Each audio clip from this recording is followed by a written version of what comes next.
Okay, good afternoon, everyone.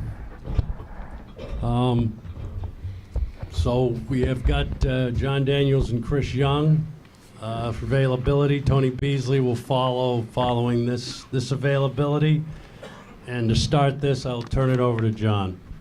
All right. Thanks, John. Thanks, everybody, for coming in.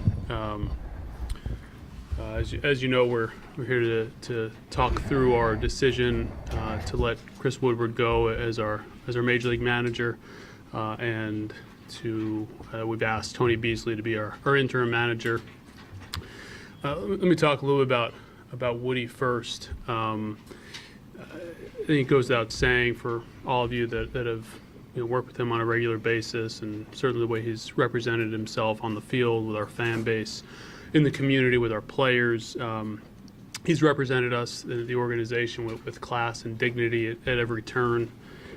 He brought an unparalleled energy, passion, work ethic, genuine care for people, for the players. He was the same person every day with everybody, and just a real positivity in what were really challenging circumstances, from the pandemic, a rebuild, a multi-year rebuild that he's helped lead us through, and the lockout this year. So, great appreciation and admiration for the work he's put in and helped us in taking these steps. A little bit about expectations. I think that when you make these decisions, there's always where you're at relative to expectations. I think first, and we've been pretty straightforward with our fan base, with you all in the media, that we did not as a leadership team, CY and myself, ownership, we did not come into this season thinking we had put together a championship roster. We thought we'd taken a major step forward in talent from where we were a year ago. We certainly had aspirations maybe to overachieve some, and still do have those, but we were and continue to be realistic about where we are. That said, we do think that we can be better than our record, and better than the way that we've played at times, and so that kind of leads to making the decision now, rather than waiting to the end of the year, and that we think we have an opportunity to begin addressing some items with a change in leadership style. And really, we're talking about kind of how we prepare, the style of play, the structure in which we put together our pregame that ultimately leads to how our players take the field and what our fans see every night. We think Tony's the right person at this point to lead us for this season. He has all the attributes that we're looking for. He has the respect of the staff, the respect of the players. He's an intelligent baseball veteran who's won at the minor league level, performed in a variety of roles, both here and elsewhere. And I think as we look towards this transition to build some momentum into next year, he's the right person for us as we move forward. So, again, I want to thank Woody on behalf of CY and ownership, our entire leadership team. I want to thank Woody again for all of his efforts into moving us forward. Then we can start with questions. Raise your hand, wait for the microphone.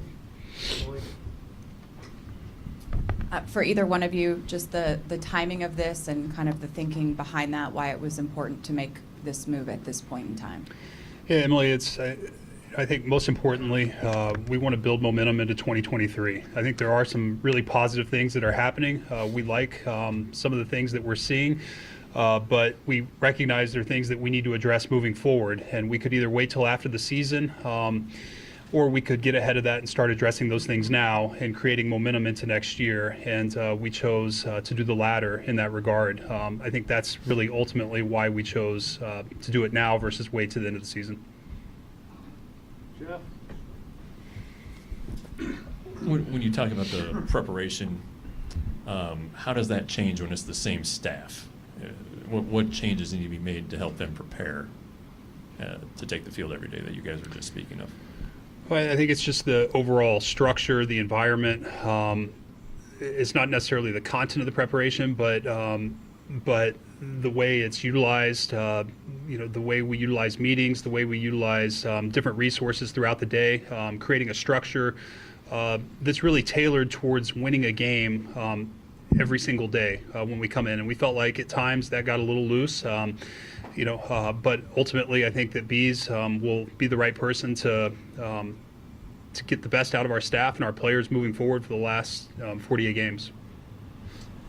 Yeah, John, to the fans who would say you fired the manager, why is John Daniels still here after 6 straight losing seasons? Why does he not get any accountability for this? Is that a fair question? Yeah. And what would you say to that?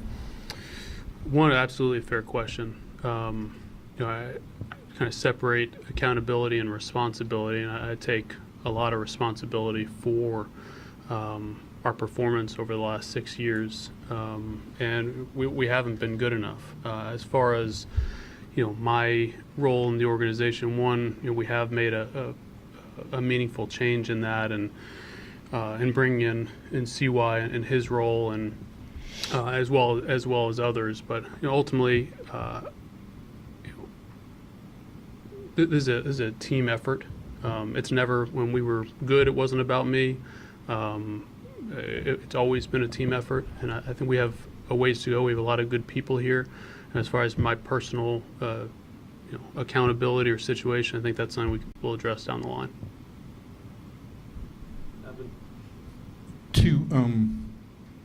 To the point, without going into specific examples, Chris, but you mentioned it's gotten loose a little bit at some point in times, and JD, you mentioned not played well at times. Do you feel like that's been a season-long issue, or do you feel like that's something that has kind of ramped up or been more evident in the last 6 weeks or so?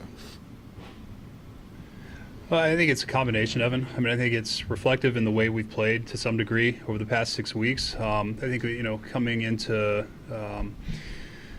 the All-Star break, we were in okay position. We've fallen off, obviously. And I think that we see some things that we can tighten up in terms of reaching championship standards. And really, that's a big part of this decision. It's no fault of Woody's necessarily. Sometimes it just takes a different style, a different leadership voice to achieve those things, and that's why we made the decision. Mike? Just to pick up on the leadership style, what type of voice are you looking for, and does that voice long-term tend to come from somebody who already has major league managerial experience? Well, I think we're focused on the present right now. We know that Tony is the right person to stabilize us and help us finish strong here. And beyond that, we'll address really the search as it relates to external candidates, after the season. And along those lines, why is Tony, is he managing here in an interim basis to become a candidate, or would you expect that he just automatically is a candidate at the end of the season? Yeah, John, I think that, yes, he is a candidate, and I think that his record in terms of wins and losses will not necessarily reflect the level to which he is a candidate. I think that we're looking for more than that, and impact in the clubhouse and the environment as much as we are on the field. Other questions? Let's go back to Emily. Have you all had conversations with players, either leading up to this decision or since the decision was made and Woody was informed?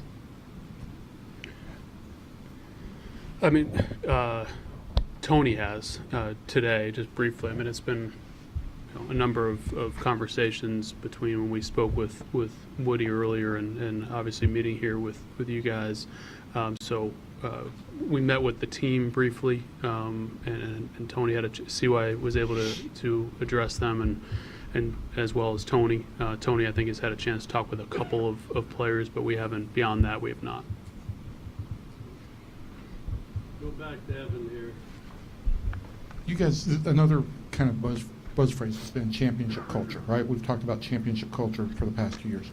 Why hasn't a championship culture kind of taken root here? Well, it doesn't happen overnight, Evan. I mean, it's a process, and I think some of that is based on where we were last year and committed to a rebuilding process. It doesn't happen overnight, and we recognize, as JD said, we didn't expect to take go worst to first this season. The culture builds, and Woody has had an impact on that culture, a very positive impact in a lot of ways. This is about moving forward, what the next step is, and building that culture. And we feel that the time is right, and that was a big part of the decision. Chris, I know you said the manager search is down the line, but I'm sure there'll be discussions. In the meantime, can you tell us a little how that works between you and JD? Is it collaborative? Is it your decision? Is it his decision? It's a full partnership. Absolutely, and it's beyond me and JD. It's our entire front office. It's our ownership. It'll be an extensive process that we put together, involving a number of people. As JD said, we win as a team, we lose as a team, and certainly we will be on the same page in terms of who we choose to manage the team moving forward, as we have been today with Tony. Andrew. Yes, for either one of you, with this change in managers, do you have a specific objective for the last 48 games in order to strengthen Beasley's chances of landing the job full-time? Do you have any specific expectations for the remainder of the season? Well, I think most importantly, we want to continue to create a competitive, energetic team that takes the field night in, night out, prepared to win. And, I think that we want to see improvement in our fundamentals, just the basic fundamentals. I think it's something that, we haven't executed those to the level we need to become a championship team. Concentration in those areas. And then, just from a teammate aspect, making sure that we create an environment where our players, our staff, all of us as an organization, bring out the best in one another. I think those are the three main things. Go Jeff and then Eric. So, what was the conversation like with Chris, and how did he take the news?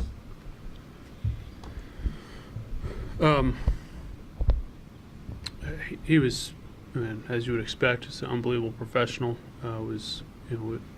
Two of us sat down with him earlier, emotional on some level, but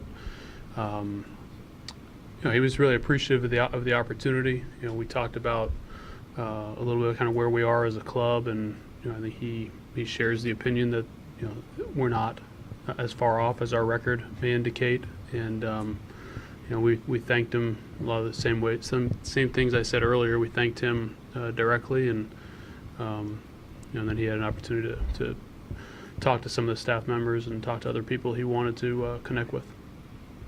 I think Jeff, as JD said, he handled it with class, with dignity, with integrity, nothing but a positive attitude. He's a tremendous human being, tremendous person, and very grateful for the leadership he's provided us. Eric. CY, I'm wondering if you can share with us what your message was when you addressed the team. Yeah, I don't want to get into too many specifics there, Eric, but ultimately this is about moving forward and how we want to finish the season, and we felt like Bees is the right person to create the best environment possible for us to have a solid finish here. Ozzie. Yeah, will the coaching staff remain the same, and who's going to be your third base coach? Corey Ragsdale is going to move from first base to third base, and Josh Johnson's going to come up from our minor league system and will coach first base as well as coaching the outfielders. The rest of the staff remains the same. John. Yeah, I'm just curious. I know you mentioned you spoke to the team. Obviously, Corey coming here, Woody was kind of a big, part of that decision. Did Seager say anything in that discussion with the team, and is there any concern that might, muddy the waters a little bit, relationship-wise? We'll keep individual conversations private, and we're not worried about any waters being muddied. Bill. How do you account for the lack of success in one-run games this season and lack of success against the Astros, and were those factors in the decision?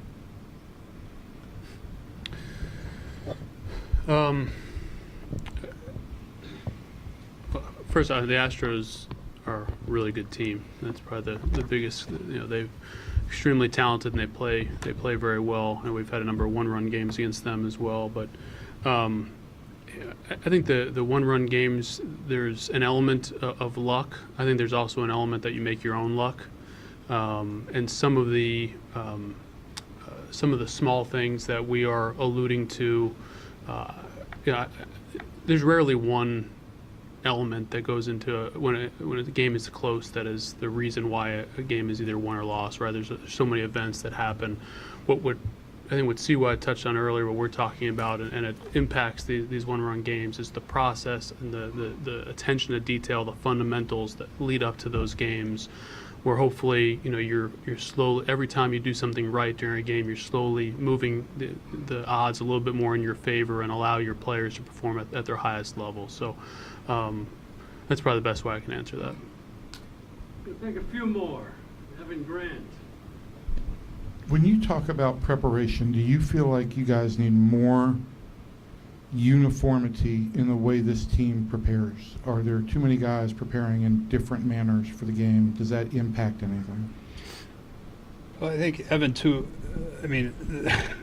baseball's a unique sport where there's a team element and there's an individual element. And as a former player, I can relate to both. And so I think there's a balance of allowing each individual to prepare in ways they need to, and then collectively making sure the team's on the same page to understand exactly how a game is to be won that night. So it's not specific to one or the other. It's really a combination of both. We love our players having that individuality and freedom to prepare as they see fit, but also making sure that we get enough of the team preparation. And that's not specific to, I think more so that's on like the fundamental side and making sure that we're executing the plays that need to be executed on a nightly basis to win, to reach a championship caliber. What are you hoping to gain the most clarity on as you close out the season here?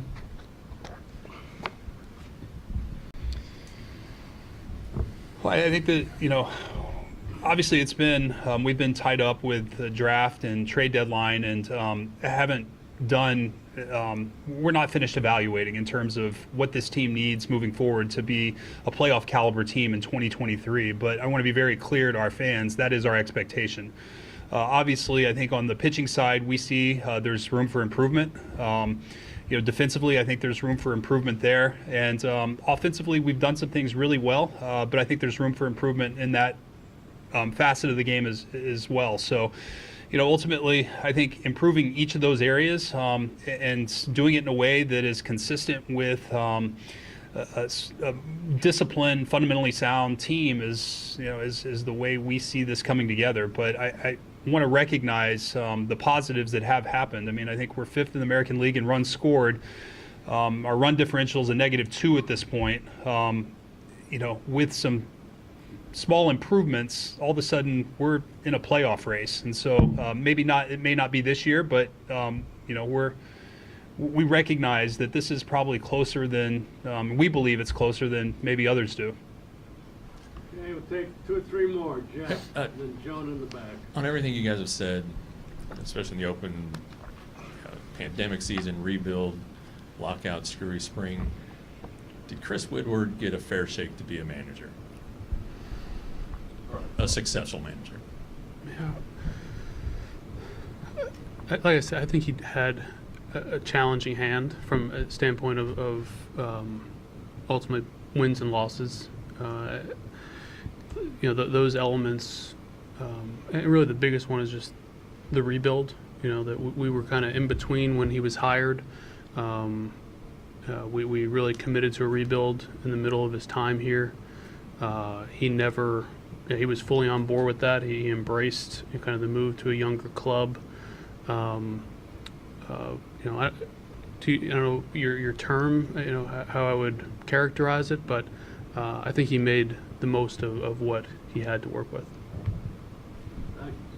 Yeah, kind of in that in the line of questioning is how much of this, and really just over the last few years, is on Woody so much as maybe the teams he was dealt, the lineups he was dealt, the roster, And then maybe to make this decision where it hasn't really come to fruition is, I'm just curious, where do you guys kind of reconcile that versus his coaching versus everything that's going on off the field? Yeah, I think to your point about Tim's point earlier, I mean, I think the talent and the roster construction is a bigger factor in terms of our wins and losses over the last several years. To CY's point to a previous question, as far as we look to move forward, there were elements that we wanted to see addressed differently, and so they're not. I think both things need to be addressed, and so the accountability for the roster ultimately sits with me and our group. But the style, the way that we're going about improving our play on the field is what we're looking to address with this move. One more, if there's anything. Levi, last question. Just another question from a timing standpoint. When we talked to you guys a couple of weeks ago, right after the trade deadline, and you had been wrapped up in draft and deadline and everything else, you said you were not quite ready to make that evaluation. So I'm curious how much of this decision was based on evaluation from the last 2 weeks, and how much of that was the ball already rolling and just kind of confirmed what you... It's been an ongoing evaluation. Anything else? Good? Okay, thank you. Thank you. Tony will be in here shortly. Thank you, guys.